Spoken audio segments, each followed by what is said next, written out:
good, YouTube? It's your boy, Blue Blood Sports TV, back at y'all with another one. So, World Boxing Council, better known as the WBC, President Mauricio Sulaiman and the 32 board members have officially ruled that undefeated lightweight world champion, unified superstar boxer Teofimo Lopez is indeed not the WBC champion, okay? The WBC official champion is indeed undefeated WBC lightweight world champion superstar boxer DEVIN the Dream HANEY, okay?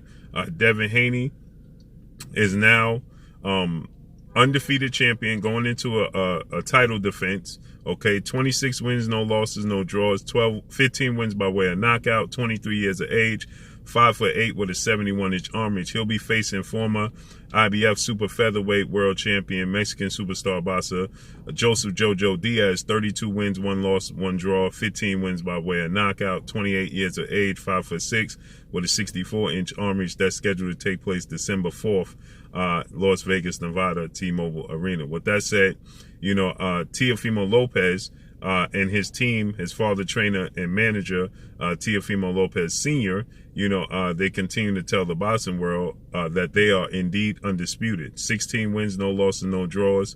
Teofimo Lopez, 12 wins by way of knockout. He is 24 years of age, 5'8" with a 68-inch arm reach. He's going into IBF mandatory challenge defense against Australian star boxer George Kambosos Jr. 19 wins, no losses, no draws, 10 wins by way of knockout, 5'9.5" with a 68-inch arm reach, okay? That's scheduled to take place November 27th. So with that said, on DAZN in New York at Madison Square Garden Arena. So with that said, the WBC and President Mauricio Sulaiman, they have officially ruled that no, Teofimo Lopez is not the undisputed lightweight world champion because he has to go through DEVIN HANEY to do so. So for Teofimo Lopez to officially become the undisputed lightweight world champion, he is going to have to face off against DEVIN HANEY. Now, we know DEVIN HANEY, Teofimo Lopez, they came face to face, you know, and when they came face to face a few times, you know, but the latest time it went viral as they verbally agreed to face off against one another, you know, and after their respective upcoming showdowns.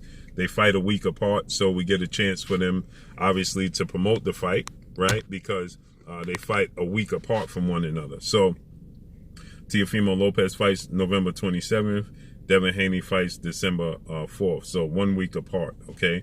And they verbally agreed to face off against one another. Now, there's a huge roadblock in the way as Teofimo Lopez's promoter, top legendary promoter, top-ranked CEO and promoter, Bob Arum, he states that, you know, he would much rather deal with Floyd Mayweather, Mayweather Promotions, to stage a fight between Teofimo Lopez and Gervonta Tank Davis, undefeated 3-division world champion.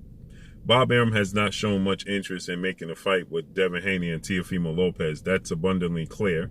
He makes that clear all the time, okay, and he does so again. He even stated that he didn't care what Teofimo Lopez wanted. He simply is looking to make the best fights possible that's going to be lucrative for them as well. And so he sees the best fight for them is Gervonta Tank Davis, okay? Bob Arum is also on record stating that, you know, DEVIN HANEY signed with the wrong promotional company. He's with himself, DHP Promotions, DEVIN HANEY Promotions, father, trainer, and manager Bill Haney. And obviously they deal with, they co-promote with Matchroom CEO and promoter Eddie Hearn, who they have a deal with on DAZN. So with that said, you know, it looks like, you know, that might be a sticking point. That might be a holdup in making this fight. But again, they both have verbally agreed to make this fight after their respective upcoming fights. Okay, I expect both of them to be victorious. Joseph Jojo Diaz is the more recognizable fighter between himself and George Kambosos Jr. So I'm expecting DEVIN HANEY to be successful against Joseph Jojo Diaz. Styles make fights, and DEVIN HANEY's style is all wrong for Joseph Jojo Diaz. George Kambosos Jr., I believe his style is all wrong Teofimo Lopez's style is all wrong for George Kambosos Jr. I think George Kambosos Jr., he gets hit too much. Teofimo Lopez is a great athlete. He has a lot of power, a high boxing ring IQ. So Teofimo Lopez has a high ring IQ. He has a lot of power. He also has, technical boxing skills. George Kambosos Jr., I don't believe, can compete with Teofimo Lopez in those areas. So I'm expecting Teofimo Lopez to be successful in this fight. I'm actually expecting Teofimo Lopez to knock out. I'm actually expecting him to knock out George Kambosos Jr.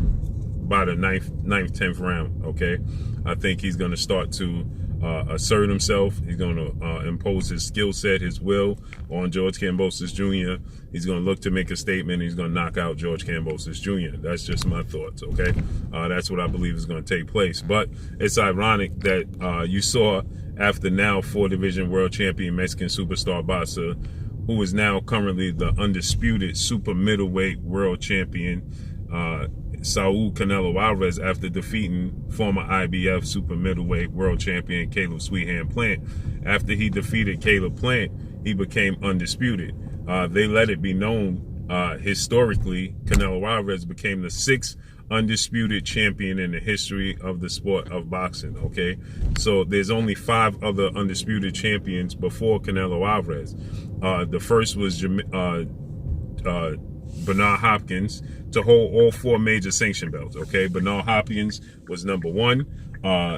Jermaine Taylor was that number 2, because Jermaine Taylor beat Bernard Hopkins. At number 3 was Terrence Crawford after he beat Julius Ndongo.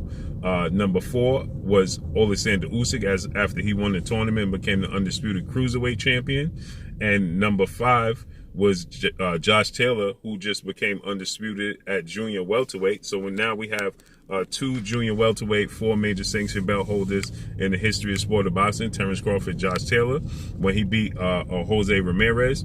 And then Canelo Alvarez became number 6 when he beat Caleb Plant, okay? So with that said, there's nothing in the history books that marks Teofimo Lopez as the undisputed super middleweight, as the undisputed lightweight champion in the history of sport of boxing. If that was the case, Canelo Alvarez would be recognized as the 7th undisputed 4 major sanction belt holder in the history of the sport of boxing. And Teofimo Lopez would have created history. He would have became the first undisputed 4 major sanction belt holder lightweight champion in the history of the sport of boxing. Thus, he's not recognized as such. Thus, he's not the undisputed champion, and the WBC president and the board has now reiterated that, as they let it be known that Teofimo Lopez is a franchise belt holder, because 2-time Olympic gold medalist, former 3-division world champion, unified lightweight world champion, Vasily High-Tech Lomachenko, after he beat British Olympic gold medalist and superstar title contender Luke Campbell for the vacant WBC title that was vacated by 4-division world champion Mexican superstar boxer Mikey Garcia. After Mikey Garcia vacated the belt, they fought for the vacant belt. Vasily Lomachenko beat Luke Campbell, and immediately, as Bob Arum stated prior to the fight, they were going to petition the WBC, World Boxing Council, and the board to be franchised, okay? And they did so, okay? And they were successful. The WBC obliged, which essentially it means Vasily Lomachenko vacated his official WBC title that Devin Haney fought for. Devin Haney was Lomachenko's mandatory challenger. Lomachenko didn't take the mandatory challenge. He became franchised, vacated his belt. Devin Haney won the official belt. That's the reason why Devin Haney has mandatories. Teofimo Lopez doesn't, because he's the franchise champion. He's not the official WBC champion. So once again, the WBC, as they had their they held their banquet once again, to acknowledge who's going to be mandatories and what's what, okay? So they do that so often. They hold their convention, and they held their WBC convention once more. And as they held the convention, they have rulings. they come to rulings, they come to agreements, and they came to an agreement that, once again, to let the world know officially, Teofimo Lopez is not the WBC lightweight champion. So you continue to see Teofimo Lopez, and his father, Teofimo Lopez Sr., continue to tell the world they're undisputed and that Devin Haney has to petition him. They also let it be known that they have never talked to Teofimo Lopez Sr., as Teofimo Lopez Sr. continues to tell the world that he spoke to the WBC, he spoke to Mauricio Sulaiman, and Mauricio Sulaiman informed him that Devin Haney had to petition them to be the mandatory to make the fight happen. And once again, he lets it, Mauricio Sulaiman exposes that and says that he never spoke to Teofimo Lopez Sr. He only speaks to promoters and promoters, essentially, and the networks. So he never had a conversation about any business when it comes to petitions and things of that nature with Teofimo Lopez Sr. So he says that that is not true. He didn't speak to him. But Teofimo Lopez Sr., he continues to tell the boxing world and the fans that all Devin Haney has to do is petition them for the WBC mandatory position to make the fight happen, and that they spoke to Mauricio Sulaiman, and Mauricio Sulaiman gave them the green light and told them that that's all they had to do. Well, Mauricio Sulaiman says he never had that conversation with Teofimo Lopez Sr., and he only has conversations with promoters, so he don't know where he got that from. So as they continue to tell the boxing world that Devin Haney needs to petition so he could be the mandatory challenge so they can make the fight happen, well, that is not true at all. But that's all I got for y'all. Make sure you hit the like button. Drop a comment in the comment section. Let me know what y'all think. Y'all already know what it is. It's your boy Blue, Blue Blood Sports TV. Hate, like, comment, and subscribe. You haven't subscribed, hit the subscribe button, hit the like button, hit the bell icon to get all the new notification. Follow me on Instagram at Blue Blood Sports TV, all one word. Y'all already know what it is. Shout out to the entire LDBC. Shout out to New Media. Shout out to Black Media Row. Make sure you like and share the videos. That's all I got for y'all. Peace. You're watching Blue Blood Sports TV. Wow.